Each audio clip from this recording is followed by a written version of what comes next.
ஆழ்ந்து கேளுங்கள். Emotional baseline, உணர்ச்சிகளின் அடித்தளம். சாதாரணமா எந்த வேலையும் இல்லாமல் இருக்கும்போது என்ன மாதிரி உணர்ச்சியில நீங்க உங்களுடைய இருப்பை வைத்திருக்கிறீர்கள்?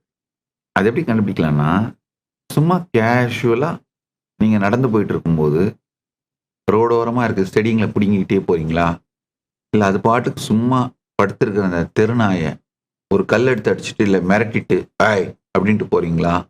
இதெல்லாம் வச்சு தெரிஞ்சுக்கலாம் உங்களுடைய சுவாவமான இருப்புணர்ச்சி, எமோஷனல் பேஸ்லைன்.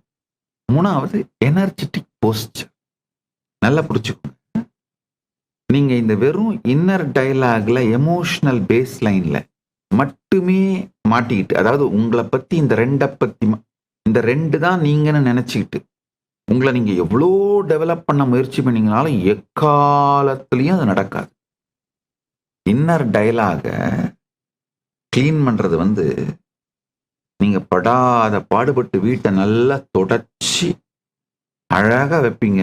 உங்க வீட்டுக்காரர் அப்பதான் நல்லா வெளியில போய் ஷூவை போட்டுக்கிட்டு சேத்துல ஆடி பிறண்டு உருண்டுட்டு அப்படியே காலை கழுவாம ஷூவை கூட கழட்டாம அப்படியே வீடு முழுக்க நடந்து நேரா ஃப்ரிட்ஜில் போய் குடிக்கிறது தண்ணி எடுத்துட்டு உங்ககிட்ட பேசினாதான் உங்களுக்கு எப்படி இருக்கும்? எதை வச்சு வீட்டை கூட்டினீங்களோ அதை தூக்கி எறியணும் போல இருக்கும்.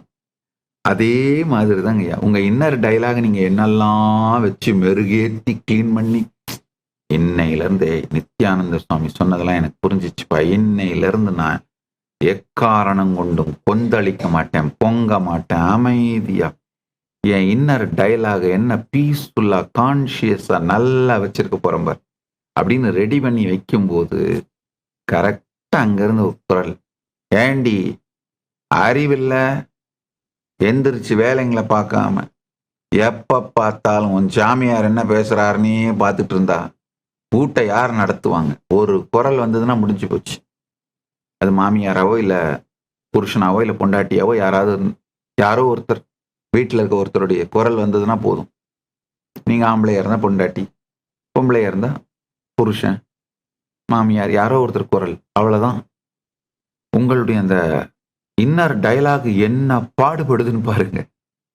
நீங்க உங்களுடைய இன்னர் டயலாக் மட்டும்தான் நீங்க நினைக்கிற வரைக்கும் உங்களால உங்களை டிரான்ஸ்ஃபார்ம் பண்ணி ஞானத்திலோ உலகிலோ இகத்திலோ அகத்திலோ இகத்திலோ எந்த வெற்றியையும் அடைய முடியாது.